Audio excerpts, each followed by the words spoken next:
Uma mega operação comandada pelo Ministério Público de São Paulo prendeu dirigentes de 2 empresas de ônibus que operam na capital paulista, acusados de lavar dinheiro para o tráfico de drogas. A polícia precisou usar a força para entrar no apartamento de um dos investigados. 420 pessoas participaram da ação, o maior efetivo já mobilizado numa operação dos promotores de São Paulo. Durante toda a manhã, policiais militares, promotores de justiça e auditores da Receita Federal cumpriram os 52 mandados de busca e apreensão expedidos pela Justiça. Agentes do Conselho Administrativo de Defesa Econômica, o CAD, também participaram.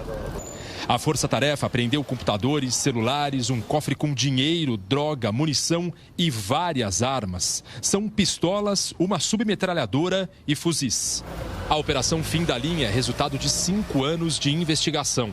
O Ministério Público Paulista disse que reuniu evidências de que a facção criminosa Primeiro Comando da Capital, o PCC, estava infiltrada no transporte coletivo da maior cidade do país.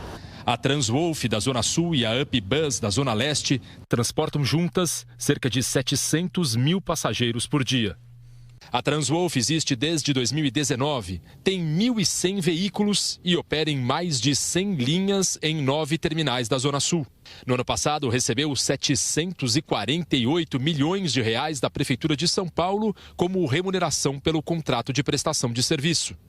A UpBus, que está em operação há 10 anos, tem 138 veículos e opera em 13 linhas em 4 terminais da Zona Leste.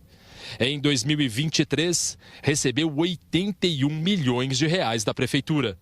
O promotor de justiça, Lincoln Gaquia, explicou que o envolvimento do PCC num serviço público essencial, como o transporte público, revela uma nova face do crime organizado. O que nos preocupou bastante nessa operação foi que a facção já tem tomado contornos de máfia, né? E por ser uma organização criminosa que está tomando contornos de uma organização de matiz mafiosa, ela também tem como uma das suas características principais a infiltração nos poderes do Estado. Infelizmente, nesse caso, nós verificamos, né, em que pese não detectamos nenhuma omissão por parte do Poder Público Municipal, mas detectamos que eles estão participando de serviço público, né, da disputa, da licitação de serviço público essencial. O governador de São Paulo, Tarcísio de Freitas, do Republicanos, comentou a operação de hoje. A gente teve uma grande operação hoje, combatendo a lavagem de dinheiro do crime organizado no serviço de transporte coletivo, que é uma máxima, acho que todo mundo tinha, né, no imaginário, que eram coisas que aconteciam, mas ninguém mexia, ninguém avançava, e a gente está avançando no dia de hoje nesse sentido. 6 pessoas foram presas. O dono da Transwolf, Luiz Carlos Efigênio Pacheco, Robson Flares Lopes Pontes, representante legal da Transwolf, e Joelson Santos da Silva, de um escritório de contabilidade. O sócio da UpBus, Silvio Luiz Ferreira, o Cebola, está foragido. Outras 3 pessoas que não eram procuradas foram presas em flagrante por porte ilegal de arma. Além das prisões, o Ministério Público conseguiu uma ordem da Justiça para afastar toda a cúpula das 2 empresas. A partir de agora, a Transwolf e a UpBus estão sob intervenção da Prefeitura de São Paulo. Os promotores avaliam que essa medida vai garantir que a população não seja prejudicada pela interrupção do serviço e, ao mesmo tempo, impede que os suspeitos continuem recebendo dinheiro público. A suspeita de que o crime organizado estava infiltrado no transporte coletivo de São Paulo surgiu na década de 1990, quando perueiros clandestinos faziam os trajetos dentro dos bairros. Vila Antoninha, tá saindo a peru, hein? Em 2003, a Prefeitura de São Paulo transferiu a operação do transporte coletivo para a iniciativa privada. As linhas mais extensas ficaram com as empresas de ônibus que já operavam na capital paulista. Os trajetos mais curtos passaram para cooperativas criadas por esses perueiros. Segundo o Ministério Público, nessa época, grupos criminosos já faziam parte de algumas dessas cooperativas. Uma delas era a Cooperpan, que anos depois acabou virando uma empresa, a Transwolf, um dos alvos da investigação de hoje. Quando os contratos terminaram em 2013, a Prefeitura de São Paulo abriu uma nova licitação contestada pelo Tribunal de Contas do município de São Paulo. Diante do impasse, o município município assinou contratos de emergência com todas as empresas, incluindo a Transwolf. Um dos donos da empresa é Luiz Carlos Pacheco, preso na operação de hoje. Os promotores verificaram que até 2008 ele não declarou nenhum bem no imposto de renda. De repente, passou a movimentar muito dinheiro. Segundo a investigação, mais de 14 milhões de reais passaram pelas contas bancárias dele entre 2020 e 2021. A outra empresa alvo da operação de hoje é a UpBus, que transporta passageiros na zona leste da capital. Os promotores dizem que a empresa está envolvida com o crime organizado desde 2010. Alguns integrantes da facção criminosa não se preocupavam sequer em esconder suas identidades. Ao analisar os sócios da UpBus, promotores encontraram os nomes de traficantes de drogas e ladrões de banco conhecidos que declaravam no papel que eram sócios da empresa. Entre eles estava Anselmo Santa Fausta, assassinado em dezembro de 2021 em meio a uma disputa interna do PCC. Segundo o MP, os integrantes da quadrilha se valiam da Transwolf e da UpBus para lavar dinheiro do tráfico de drogas. Os criminosos usavam os nomes de laranjas para esconder os verdadeiros donos das empresas. E contadores se encarregavam de maquiar as transações financeiras para não levantar suspeitas das autoridades. Segundo as investigações, o PCC colocava dinheiro do crime nas duas empresas de ônibus, que voltava em forma de lucro, e investia esse dinheiro em outras empresas. A superintendente da Receita Federal em São Paulo, Márcia Cecília Mengue, explicou que entre 2020 e 2021, as duas empresas lucraram com o esquema cerca de 732 milhões de reais. Essas empresas elas acabam conseguindo uma robustez financeira que faz parecer aos órgãos públicos que são empresas que têm condição de dar andamento à prestação de serviços públicos e competem de forma desigual com outras empresas que não têm a injeção desse dinheiro que não é lícito. O prefeito de São Paulo, Ricardo Nunes, do MDB, afirmou que nem fornecedores, nem os passageiros serão prejudicados. Nós estamos assumindo a administração e os fornecedores podem continuar fornecendo para a gente poder manter o serviço com qualidade. A nossa preocupação maior agora é que a intervenção possa garantir a continuidade do serviço. Agora à noite, o Ministério Público de São Paulo ofereceu denúncia contra 28 dirigentes e pessoas ligadas às empresas Transwolf e UpBus por organização criminosa e lavagem de dinheiro, entre outros crimes. Nós não conseguimos contato com as defesas de Luiz Carlos Efigênio Pacheco, Robson Flares Lopes Pontes e Joelson Santos da Silva. Uma agência bancária e 3 carros fortes foram atacados por bandidos em pouco mais de 15 horas no interior de São Paulo. O primeiro assalto foi ontem de madrugada, na cidade de São Pedro. Bandidos com fuzis cercaram uma agência bancária no centro da cidade. O bando preparou os explosivos. Logo depois, a detonação. Eles fugiram com cerca de R$200 mil que estavam no cofre. No começo da noite, um segundo ataque assustou motoristas na rodovia Washington Luiz, em Cordeirópolis. Este carro precisou parar e dar ré. Em outro ângulo da câmera, aparecem 2 carros fortes, parados, e vários assaltantes armados. Essa câmera, mais de longe, registrou o momento de uma das explosões. Os ladrões usaram sacos para recolher dinheiro e deram tiros. Menos de uma hora depois, os assaltantes atacaram outro carro forte, na rodovia Luiz de Queiroz, em Piracicaba. Mas não conseguiram levar o dinheiro. Eles incendiaram um carro usado na ação. As cidades de São Pedro, Cordeirópolis e Piracicaba estão localizadas na mesma região do estado de São Paulo, num raio de 65 quilômetros de distância uma da outra. Ficam perto de Campinas e a cerca de 150 quilômetros da capital. Apesar da importância dessa região do interior de São Paulo, o monitoramento por câmeras, segundo a polícia, ainda é insuficiente. A rodovia Luiz de Queiroz, local do último ataque, não tem nenhuma câmera por perto.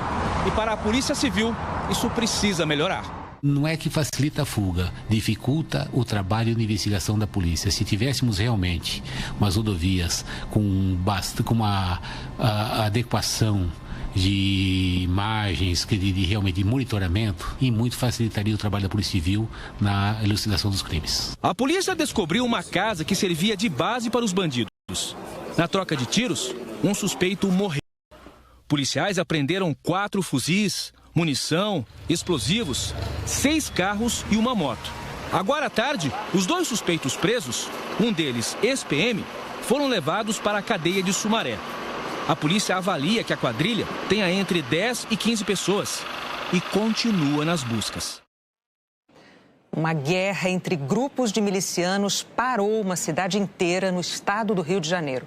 Um aluno da Universidade Federal Rural morreu no meio de um confronto entre bandidos e o clima é de medo.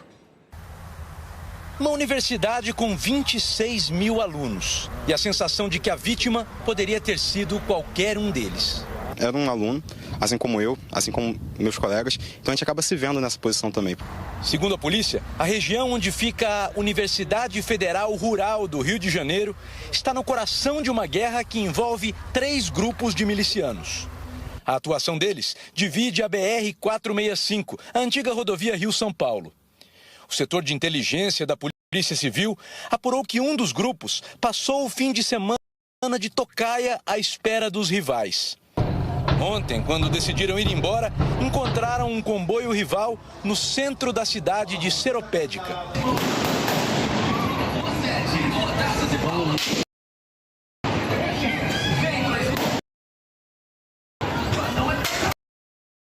O resultado foi esse.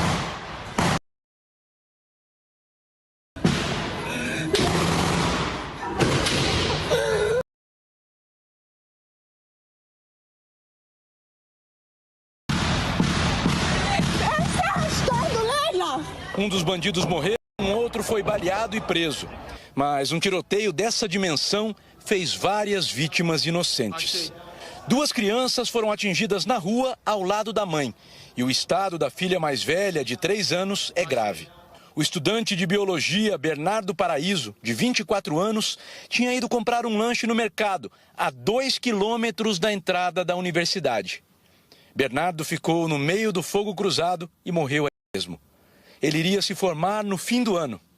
Eu fiquei pensando na mãe do rapaz, que para estudar para perder a vida com 20 e poucos anos, né?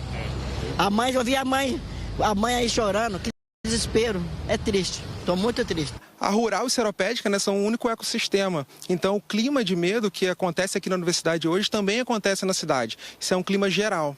A universidade está triste. Suspendeu as aulas hoje e decretou luto oficial de 3 dias. A cidade de Seropédica cresceu em torno desse campus, que transmitia uma sensação de paz e tranquilidade. Mas a violência foi fechando o cerco e se aproximando cada vez mais. Eles estavam localizados, às vezes em pontos da cidade. Vez por outra isso se esparramava, transbordava para a área central aqui, até que você tem esse evento agora que foge de todo o padrão anterior, onde você tem um evento de uma morte de um aluno da universidade, no centro da cidade, numa área, sim, toda movimentada, onde todo mundo se encontra. Seropédica tem 80 mil habitantes e fica a 75 quilômetros do centro do Rio. Poucos anos atrás, ainda tinha fama de ser calma até demais. Os colegas brincavam comigo, traz o jacaré pra mim. Hoje o que a gente pode falar? Violência, acabou, minha cidade acabou.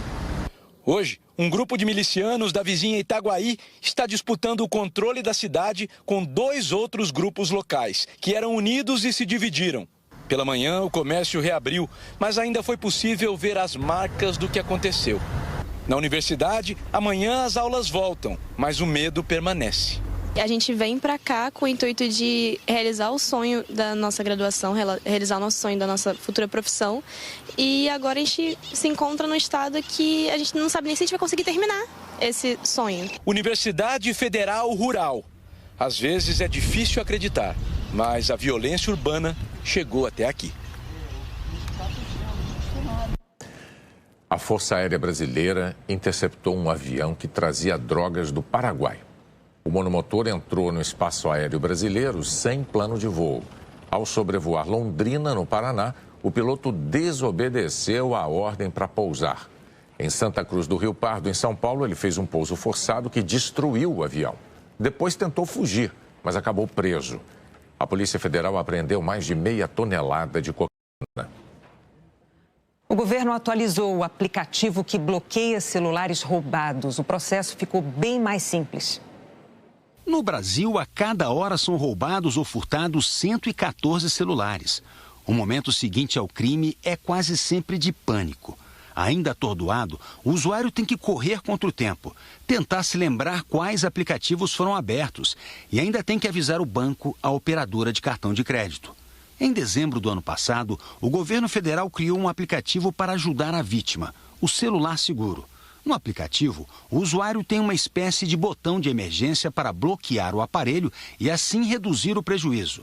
O bloqueio pode também ser feito por uma outra pessoa previamente cadastrada. Na sequência, o próprio aplicativo envia uma mensagem à Anatel, a Agência Nacional de Telecomunicações, que bloqueia a linha de celular e os aplicativos de bancos. 4 meses depois de lançado, a adesão é muito menor do que se esperava. No total de 256 milhões de linhas registradas no Brasil, cerca de 1,5 milhão de telefones foram cadastrados no aplicativo. O governo concluiu que a adesão não foi maior por causa de uma dificuldade do usuário: fornecer um código de 15 números, o e-mail, que é a identificação internacional do celular.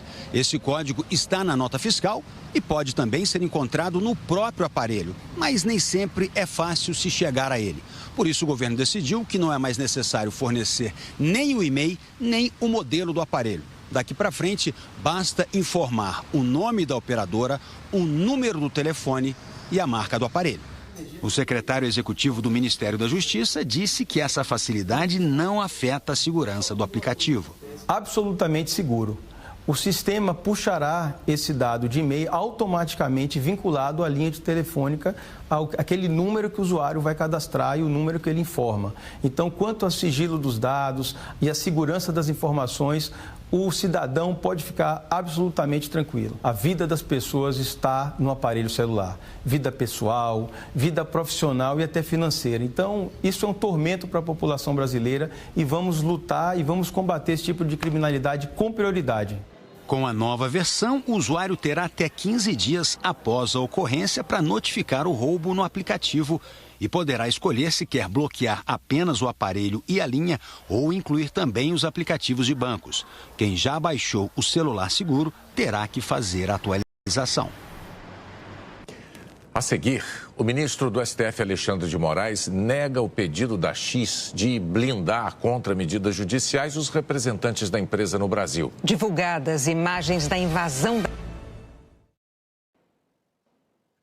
A Polícia Federal prendeu em Feira de Santana, Bahia, Marcos Roberto Correia da Silva, o suspeito de divulgar dados sigilosos de milhões de pessoas em 2021. Na época, ele estava em prisão domiciliar por ter invadido sites do Exército, do Tribunal de Justiça de Goiás e da Polícia Civil e do Ministério Público de Minas Gerais. Marcos Roberto Correia da Silva tem 20 anos de idade. Era foragido da Justiça desde o ano passado, quando rompeu a tornozeleira que usava. O ministro do STF, Alexandre de Moraes, negou o pedido da empresa X. O ministro considerou que a empresa pretendia blindar de decisões judiciais os representantes dela no Brasil. E a Procuradoria-Geral da República deu parecer favorável para que a Polícia Federal ouça representantes da empresa. No pedido ao Supremo, o antigo Twitter, agora X, no Brasil, afirmou que não tem poder sobre ações da rede X e que o cumprimento de decisões judiciais cabe às representações da empresa nos Estados Unidos e na Irlanda. Os representantes da empresa no Brasil disseram ainda que não têm capacidade de interferir na administração internacional da plataforma. O pedido foi feito após o empresário Elon Musk, dono da rede X, ameaçar desobedecer bloqueios de contas impostos pela Justiça brasileira. Ao negar o pedido, o ministro Alexandre de Moraes disse que a X Brasil pretendia eximir-se da responsabilidade pelo cumprimento das ordens expedidas pela mais alta Corte de Justiça do Brasil. Que a alegação de que não tem influência sobre as atividades da empresa revela certo cinismo, já que, conforme consta no contrato social, uma das chamadas operadoras internacionais do X nada mais é do que a principal sócia da empresa brasileira. que as atividades da X Brasil revelam inequívoca responsabilidade civil e penal em relação à rede social X. E como reflexo disso, as consequências de eventual obstrução da justiça ou de desobediência à ordem judicial serão suportadas pelos administradores. E que o pedido beira a litigância de má-fé, já que a X Brasil buscava uma verdadeira cláusula de imunidade jurisdicional. Hoje também a Procuradoria-Geral da República se manifestou sobre as investigações contra Elon Musk. O procurador-geral Paulo Gonet concordou com a necessidade de ouvir os representantes da X no Brasil. Eles terão de esclarecer se Elon Musk detém atribuição para determinar a publicação de postagens na rede referida e se o fez efetivamente com relação a perfis vedados por determinação judicial brasileira em vigor. E se a empresa realizou algum levantamento do bloqueio de perfil suspenso por determinação judicial. E se isso ocorreu, que informem quem, no âmbito da empresa, determinou o ato. Os depoimentos ainda serão agendados. Aqui na Câmara, sem consenso sobre o projeto que regulamenta as redes sociais, o presidente Arthur Lira, do Progressistas, e os líderes dos partidos decidiram mudar o relator. O nome ainda não escolhido vai substituir Orlando Silva, do PCdoB. E um novo texto será construído do zero por um grupo de trabalho nos próximos 45 dias. Em 2020, um texto foi aprovado pelo Senado, mas não andou na Câmara. Por mais consideração que a gente tenha ao relator Orlando, por mais esforço que a gente tenha feito, nós não tivemos, nem tivemos tranquilidade, e os líderes deixaram isso bem claro hoje, de apoio parlamentar para votação com maioria no plenário da Câmara. Então, perdermos tempo com a discussão que não vai à frente será muito pior do que reunirmos, fazermos como sempre fizemos, com muita tranquilidade e transparência, grupos de trabalho para assuntos delicados na casa que sempre tiveram êxito. E esse será um também que eu espero que tenha. O governo do México divulgou imagens do momento em que a polícia do Equador invadiu a embaixada mexicana em Quito na última sexta-feira. Agentes entraram no prédio, agrediram um diplomata e carregaram o ex-vice-presidente equatoriano Jorge Glass. Ele foi acusado de corrupção. A invasão da embaixada levou o México a romper relações diplomáticas com o Equador. Numa conversa por telefone com o colega mexicano López Obrador, o presidente Lula disse hoje que a invasão da embaixada foi uma grave ruptura do direito internacional. O presidente mexicano afirmou que levará o caso à Corte Internacional de Justiça. Na Organização dos Estados Americanos, a representação do Brasil declarou que a invasão foi um precedente perigoso e inaceitável. A chuva causou prejuízos em Salvador pelo quarto dia seguido. Uma cratera se abriu na pista da Orla. Ruas e avenidas importantes ficaram alagadas. A chuva também atinge outras 19 cidades baianas. Segundo o governo do estado, mais de 1.000 pessoas tiveram que sair de casa. Vamos ver se chove mais na Bahia amanhã e a previsão do tempo para todo o Brasil. Eliana, boa noite. Oi, Renata. Boa noite para você, para o Bonner e para você. As nuvens carregadas persistem no Nordeste por causa de correntes de vento que trazem umidade do mar. Amanhã há risco de temporal no litoral da Bahia e de Alagoas até o Amapá. Os maiores volumes de chuva estão previstos para João Pessoa, São Luís e Macapá, 40 milímetros, Belém, Natal e Salvador, 35 milímetros. Em Teresina, Fortaleza e no Recife, 30 milímetros. Em Maceió, menos, só que pode chover forte. Pancadas de chuva intensas também no interior do Pará, na metade sul do Amazonas, em Rondônia e Mato Grosso, incluindo Porto Velho e Cuiabá. Além do sul de Goiás e do oeste da região sul, devido a uma frente fria.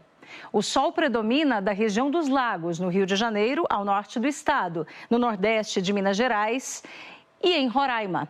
Boa Vista é a única capital ensolarada o dia todo, com 37 graus.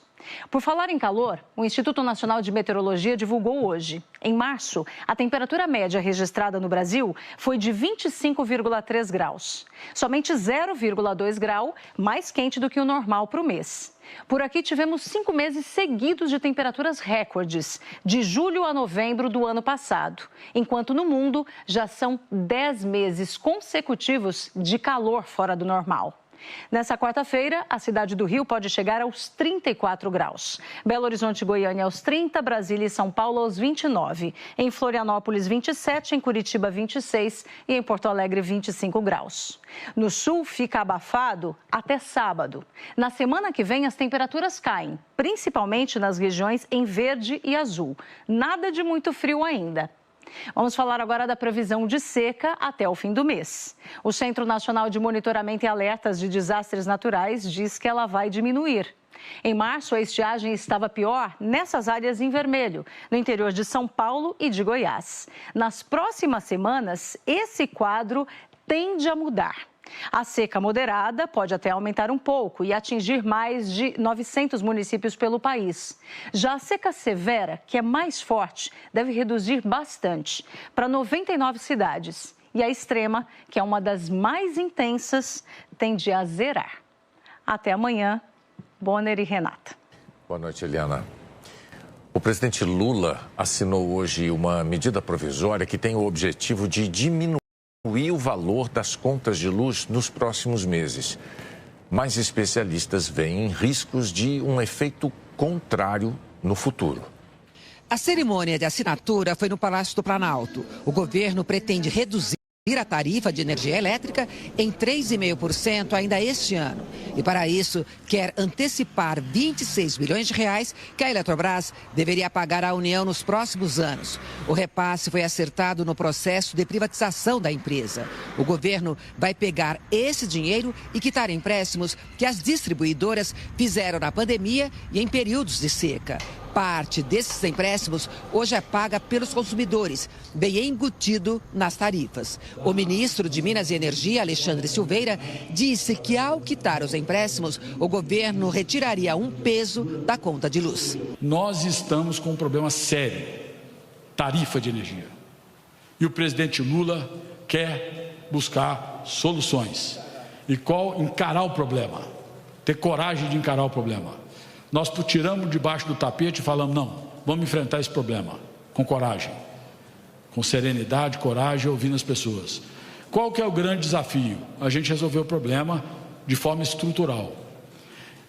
Esses 26 bilhões, parte deles vão ser utilizados para pagar 2 empréstimos. Ministros e governadores presentes na cerimônia aqui no Palácio do Planalto comemoraram o alívio na conta de luz. A medida provisória prevê também a ampliação do prazo para que as usinas de energia renovável, como a solar, continuem com subsídios e incentivos fiscais. Uma conta que, segundo os especialistas, vai acabar chegando aos consumidores. A Associação Brasileira dos Grandes Consumidores de Energia e Consumidores Livres calcula que esse subsídio à energia renovável vai ser de 4,5 bilhões de reais por ano. O especialista Edivaldo Santana, ex-diretor da ANEEL, a Agência Nacional de Energia Elétrica, tem essa mesma preocupação. Segundo ele, daqui a 5 anos, por causa dos subsídios, o consumidor vai pagar o dobro do que será reduzido agora. Ou seja, um reajuste de pelo menos 7%. Fontes renováveis variáveis já não precisam de subsídios, portanto, ela não precisaria mais disso. Depois, não precisa dessa energia nem agora, nem em 2029. Nós já temos uma sobra muito grande que vai aumentar quando essas usinas entrarem em operação, como se fosse perpetuar a sobra. E tem outra coisa importante. Quem pagar mais desse aumento de tarifa é o consumidor mais pobre. Mas ela é muito parecida com a medida provisória da Dilma, porque a ideia é de uma redução de tarifa, mas lá na frente vai ter um aumento. E com uma desvantagem agora, porque lá atrás era mais difícil saber que ia provocar um aumento. Agora não, é só saber fazer a conta. Integrantes do Movimento dos Trabalhadores Sem Terra invadiram uma área do governo federal em Itabela, no extremo sul da Bahia. A fazenda abriga laboratórios e lavouras da CEPLAC, um órgão do Ministério da Agricultura que faz pesquisas em parceria com a Embrapa. O MST reivindica o terreno para a reforma agrária. O Ministério da Agricultura declarou que a área é produtiva há mais de 40 anos e que tomou as medidas legais e administrativas para a retirada dos invasores. Morreu aos 94 anos o britânico Peter Higgs, ganhador do Prêmio Nobel de Física. Na década de 1960, ele formulou uma teoria revolucionária sobre a própria composição dos átomos e do próprio universo. Mas a ciência só conseguiu confirmá-la em 2012 num experimento dentro de um acelerador de partículas na região de fronteira da França com a Suíça. Foi isso que valeu o prêmio Nobel para Peter Higgs. Na escola, a gente aprendeu que os átomos são compostos de elétrons, prótons e nêutrons. Mas prótons e nêutrons são compostos de 17 partículas chamadas de fundamentais. A existência da 17ª partícula foi Peter Higgs que previu. É o bóson de Higgs, que une todas as outras e por isso ganhou o apelido de partícula de Deus.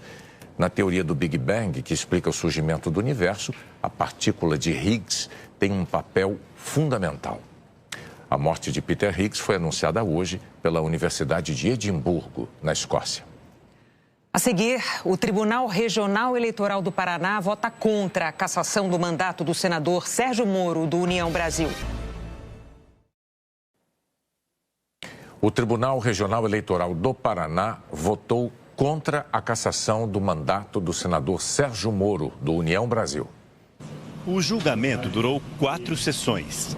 Os 7 desembargadores analisaram as ações do PL e da Federação Brasil da Esperança, formada pelo PT, PCdoB e PV, que acusaram Sérgio Moro e os suplentes Luiz Felipe Cunha e Ricardo Guerra de cometer abuso de poder econômico nas eleições de 2022.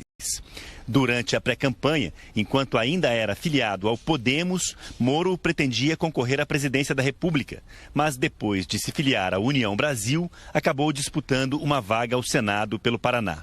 Segundo o Ministério Público Eleitoral, os gastos somados extrapolaram o permitido para a campanha ao Senado. O relator das ações, desembargador Luciano Carrasco Falavinha Souza, votou contra a cassação. Ao separar as despesas da pré-campanha à presidência e da campanha ao Senado, Falavinha considerou que Sérgio Moro não excedeu o teto de gastos. O voto foi seguido pelos desembargadores Cláudia Cristina Cristofani, Guilherme Frederico Hernandes Dens, Anderson Ricardo Fogaça e o presidente da Corte, Sigurd Roberto Benson. Houve 2 votos divergentes. Os desembargadores José Rodrigo Sade e Júlio Jacó Júnior votaram a favor das cassações dos mandatos.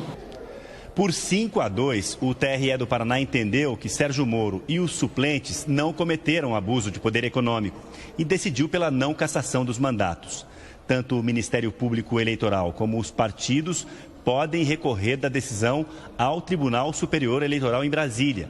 Moro permanecerá no cargo até uma decisão final. O Ministério Público Federal não deu retorno ao nosso contato. O advogado do PL afirmou que os argumentos dos votos divergentes foram válidos e que o resultado será revertido no TSE. O advogado da Federação Brasil da Esperança afirmou que a conclusão desconsidera o montante global e a gravidade no desequilíbrio da disputa e que vai aguardar a publicação dos votos para preparar o recurso ao TSE. A defesa de Moro e dos suplentes afirmou que está satisfeita com a demonstração de que não houve nenhuma ilegalidade na pré-campanha e na campanha ao Senado. Como disse o repórter Marcelo Rocha, Moro permanecerá no cargo até a decisão final. A Justiça Federal no Tocantins arquivou a investigação contra o ex-prefeito de Araguaína, Ronaldo Dimas, do PL, por fraudes em contratos de transporte escolar. O Tribunal Regional Federal da Primeira Região considerou que não há indícios do envolvimento do ex-prefeito e declarou nulas as provas apresentadas contra ele. Ronaldo Dimas declarou que fez uma gestão transparente, séria e honesta.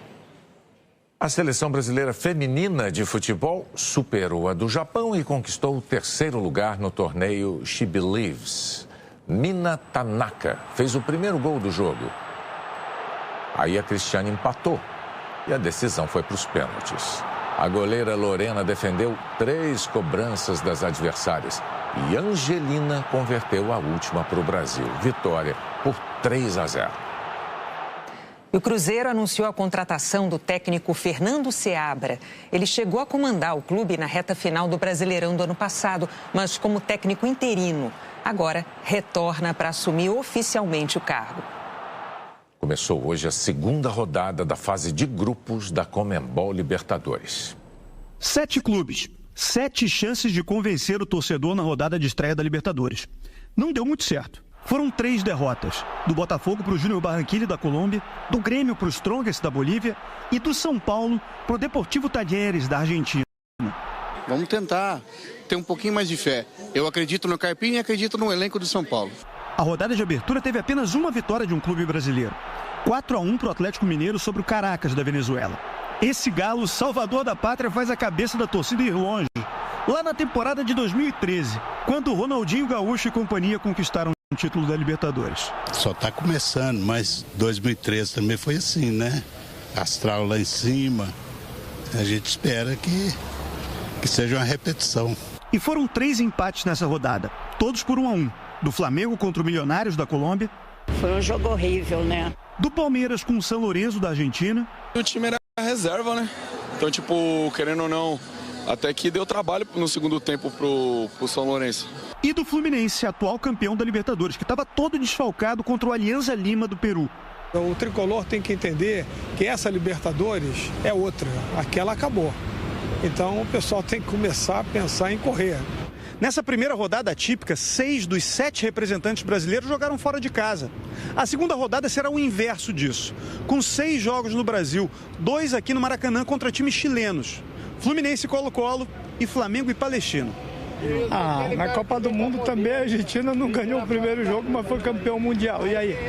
Empatou o primeiro e vai sapecar é tudo. Vai ganhar é tudo. Além do Flamengo, campeão carioca no domingo, a rodada que já começou terá mais 2 brasileiros em ação amanhã. O São Paulo contra o Cobresal do Chile e o Galo, agora pentacampeão mineiro contra o Rosário Central da Argentina. Tivemos a oportunidade e a felicidade de iniciar bem fora de casa com uma grande vitória. E agora repetir uma grande exibição em casa também na quarta-feira, com a grande vitória diante da nossa torcida, acho que vai ser muito importante para que a gente ganhe essa confiança, crie esse corpo assim para encarar essa Libertadores até o final e que, se Deus quiser, realizar esse sonho que é ganhar essa glória eterna. Na quinta-feira, o Botafogo tenta a recuperação contra a LDU no Equador. Já o Palmeiras, motivado pelo tricampeonato paulista, vai receber o Liverpool do Uruguai. Sempre sonha com a Libertadores, é um campeonato que a gente gosta, que a gente tem uma experiência muito grande e vai fazer o que for preciso aí para quem sabe poder esse ano ter esse gostinho de novo de ser campeão da Libertadores. Agora há pouco, já pela segunda rodada da fase de grupos da Libertadores, o Grêmio perdeu em casa para o Huachipato do Chile. Loyola chutou sem deixar a bola cair no chão e abriu o placar. E Montes marcou o segundo, aproveitando o rebote. Huachipato 2, Grêmio 0. A Globo vai transmitir Flamengo e Palestino e São Paulo e Cobresal amanhã, a partir das 9h15 da noite, hora de Brasília.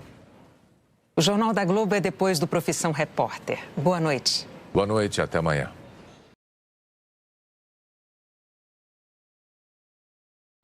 Fala rapaziada, beleza? Aqui quem fala é o Diego, canal Diego Esportes, e tô chegando para te avisar que hoje tem Fluminense e Colo-Colo pela segunda rodada da fase de grupos da Copa Libertadores da América.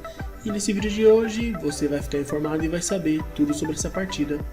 Fluminense e Colo-Colo se enfrentam nesta terça-feira, às 9 horas da noite, no horário de Brasília, no Maracanã, pela segunda rodada do Grupo A da Copa Libertadores da América. O Fluminense amarga um jejum de 4 jogos sem vencer. A última vitória aconteceu no dia 29 de fevereiro, quando derrotou a LDU e conquistou a Recopa Sul-Americana. Sofrendo com muitos desfalques desde o início do ano, o atual campeão da Libertadores tenta o primeiro triunfo na edição 2024, após empatar fora de casa com o Alianza Lima na estreia. O Colo-Colo lidera o Grupo A após vencer o Cerro Porteño em casa no primeiro jogo da fase de grupos. O gol foi marcado nos minutos finais da partida, tendo como técnico Jorge Almiron, que era técnico do Boca Juniors na final da Libertadores 2023. O time chileno poupou os titulares do campeonato chileno no último sábado e foi derrotado pelo Nublense por 3-0. O time vem demonstrando um foco maior na competição sul-americana.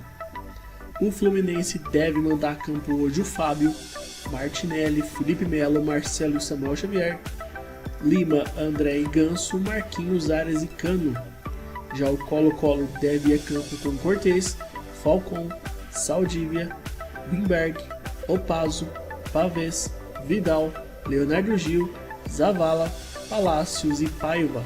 O jogo de hoje vai ser apitado pela arbitragem venezuelana de Jesus Valenzuela, com assistente número 1, Anthony Garcia, assistente número 2, Túlio Moreno, e na arbitragem de vídeo, Juan Soto.